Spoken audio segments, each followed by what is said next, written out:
Riprendiamo da dove avevamo lasciato ieri, ovvero da via Stuparic, la via indicata dalla testimone che dice di vedere Liliana vicino all'ospedale maggiore in piazza dell'ospitale, e dopo aver notato che questo punto si trova a soli 300 metri dal centro Wind di via Cesare Battisti, dove si dice lei debba andare quel giorno intorno alle 9:30. Poiché stiamo analizzando l'eventualità che lei sia stata da qualche parte per circa 8 giorni, è chiaro che adesso andremo a vedere quella casa in cui i coniugi Visintin abitarono prima di trasferirsi in via Verrocchio numero 2. Sappiamo benissimo che in questa casa, per quanto l'abbiano lasciata da parecchi anni, è ancora affisso sul citofono il cognome Visintin Resinovic. Passiamo come da abitudine subito la mappa per vedere che soli 2,3 km separano la zona dell'ospedale maggiore da via Roiano numero 2, dove i Visintin abitavano fino a circa 6-10 anni fa. Una cosa interessante da notare anche qui è che in una città smisurata come Trieste ci troviamo in un tragitto che, girando da una parte, poi porta a casa di Claudio Sterpin, girando da un'altra parte poi porta al magazzino dove Sebastiano lavora i suoi coltelli, di via Donadoni 36/A, e dall'ex domicilio dei Visintin non è nemmeno lontano l'ultimo posto che vedremo in questo video, che è un posto veramente interessante perché ci dà una nuova ipotesi e ci dice anche di una nuova possibile bugia, ma ne parleremo di questo dopo. Andiamo per ordine.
Vedo che il telefono c'erano delle chat, così, no?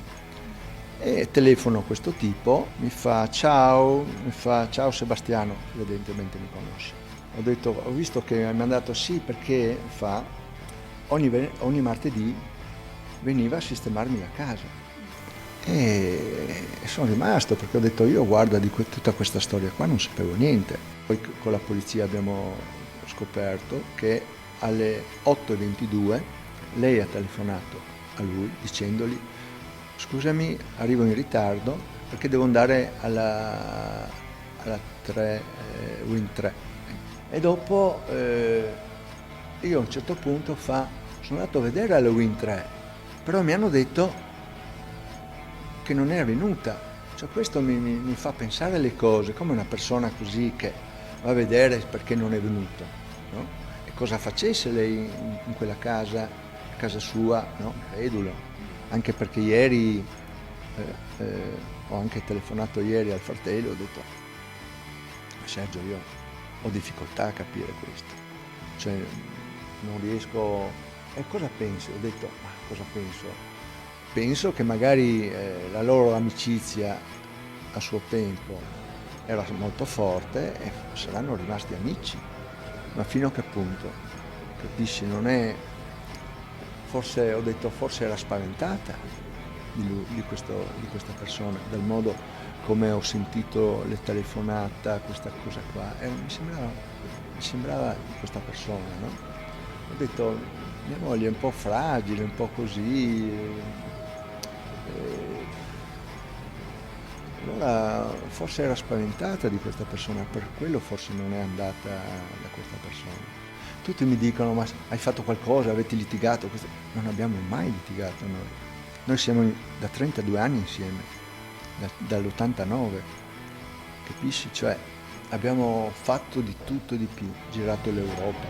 Ultimamente facevamo 7-8 mila chilometri con la bicicletta.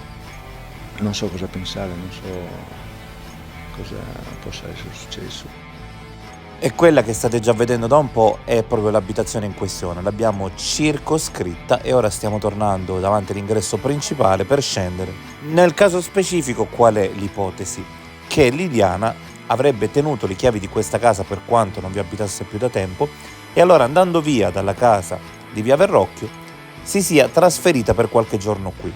E qualcuno dice forse il marito sapeva che loro fossero ancora in possesso delle chiavi ed è per questo che non si è preoccupato il 14 più di tanto.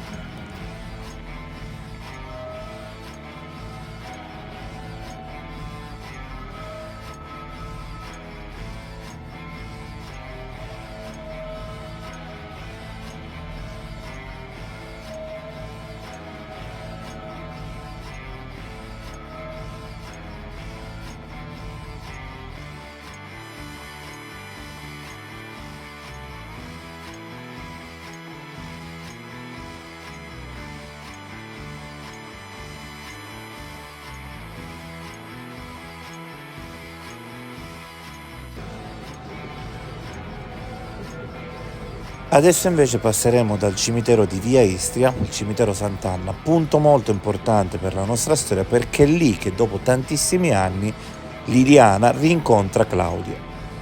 Claudio Sterpin è andato a far visita alla moglie morta un anno prima, mentre Liliana Resinovic è andato a trovare la propria madre. La cosa è incredibile, anche in questo caso tutto sembra sempre microscopico, in un cimitero così grande le posizioni dei due defunti sono distanti solo 100 metri ed è per questo che loro riallacciano i rapporti.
E questo è il famoso cimitero di Sant'Anna. Una cosa che mi ha sempre insospettito è il fatto che Sebastiano sia la persona più fortunata o sfortunata, dipende dai punti di vista, del mondo. Sfortunata perché ovviamente ha perso la moglie, ma anche fortunata perché solitamente un marito, il giorno in cui la moglie viene uccisa, può benissimo non avere un alibi. Lui ne ha fin troppi, c'è una ridondanza di alibi che mette qualche dubbio. Abbiamo parlato quindi delle testimonianze di 6-7 pescherie, non una ma 6-7, e persino abbiamo tutta una serie di videoregistrazioni perché proprio quel giorno, con 365 di cui è composto un anno, lui cerca di provare la GoPro e vedere se registra. Ma non basta, c'è un ulteriore dettaglio molto interessante. Io credo sempre alle prime versioni perché poi quando subentrano gli avvocati chiaramente tutto viene imbastardito. Nella prima versione lui dice addirittura di avere lasciato la macchina quella mattina nel punto opposto di Trieste rispetto a dove abita. E questa cosa mi ha lasciato ancora più perplesso delle precedenti cose. Io ho un alibi perfetto. Un alibi anche troppo perfetto, io spero davvero lui sia innocente, però dobbiamo valutare le stranezze, ciò che fa lui il 14 e le versioni che cambia. La più interessante è questa, ripeto, è la migliore, perché è del 22, è fresca, non è imbastardita dall'opinione dell'avvocato, dalle censure, e quindi è la più spontanea. E attenzione a ciò che dice e a ciò che accadrà. La mattina ci siamo alzati, lei si è alzata prima perché ha fatto il bucato, alle 6 di mattina mette sempre sulla lavatrice per risparmiare un po' sull'energia elettrica e poi ha messo a asciugare. Sì. Dopodiché mi ha chiamato che era pronta la colazione, mi sono alzato e praticamente abbiamo fatto colazione. Sì. Dopodiché ho detto che avevo intenzione di andare giù in città, volevo provare una GoPro. Sono andato in città, ho tirato fuori la bici dalla macchina, ho fatto un po' di costiera, sono andato su tutto questo altopiano carsico, è fantastico. Sì. E poi sono tornato giù in bicicletta qua in casa, perché qua sopra da noi, giù c'è la città e qua sopra c'è l'altopiano carsico. Sono venuto qua, io mangio qualcosa, vado giù in città, che avevo parcheggiato la macchina vicino Barcola, e praticamente metto la bici dentro e vengo a casa. Allora, la prima cosa da notare è che la differenza di chilometri tra via Donadoni, dove è il magazzino, dove dice nelle seconde versioni di aver preso le bici, e il lungomare di Barcola è quasi 6 chilometri. Ma la differenza più importante è che se lui partisse da via Donadoni, effettivamente attraverserebbe il centro di Trieste, come fa vedere poi nelle immagini, nei video della GoPro. Ricordate bene, ore 11 è in pieno centro di Trieste. Invece, partendo da Barcola, lui si trova già nella parte finale di Trieste, quindi prende direzione verso l'autostrada Venezia, poi risale ancora direzione Opicina, fa il giro di sopra, quello che abbiamo visto tante volte, e come lui stesso dice scende dalla statale 14, per cui non si trova assolutamente in una situazione tale da fargli attraversare il centro della città.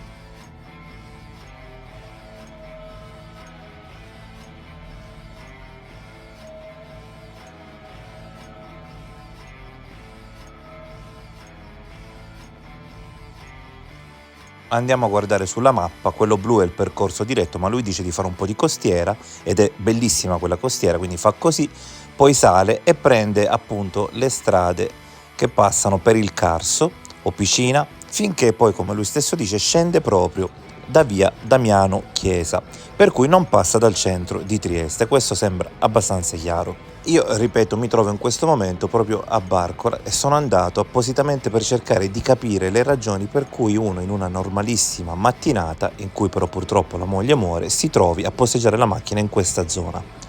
Qualcosa mi era venuto in mente, ad esempio un diversivo, quindi lasciare l'auto qui e tornare a casa, ad esempio in bicicletta, visto che molti hanno pensato anche al cestello della bici come strumento ideale per il trasporto del corpo. Però pensavo anche a qualcosa di differente e avevo un'idea ben precisa in realtà. Tu ti fai vedere in giro, posteggi la macchina lì, le telecamere ti avranno sicuramente ripreso perché attraversando tutta la città per forza verrà ripreso e lui conosce molto bene come funzionano le telecamere, questa può essere una delle ragioni, l'ho sempre detto, per cui cerca di non dare subito l'allarme, sa che i sistemi saranno sovrascritti facendo passare tempo. Quindi lascia la macchina lì, grazie alla mascherina non è riconoscibile in volto, un cappellino e torna a casa con un differente mezzo. A questo punto la domanda era: qual è questo differente mezzo che può portarlo in pochissimo tempo, perché ovviamente ha poco margine, da Barcola fino a via Verrocchio 2? Se la risposta fosse affermativa, ecco spiegato perché venire a posteggiare qua giù.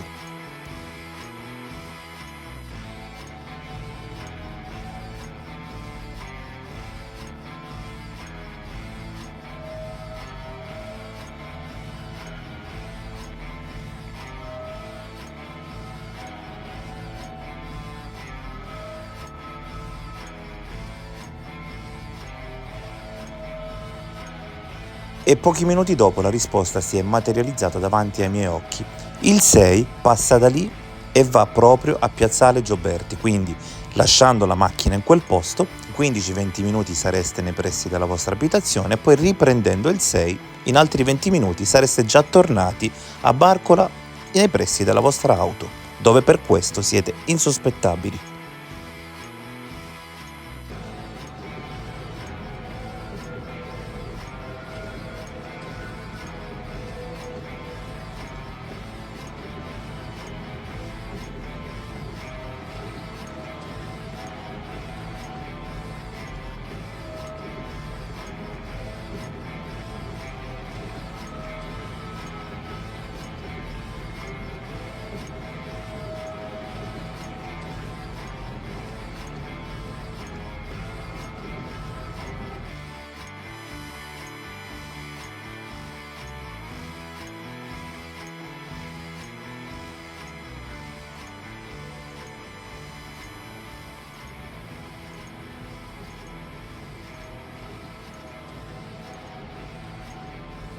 E questi sono proprio i tratti di costiera che lui percorrerà a suo dire quel giorno.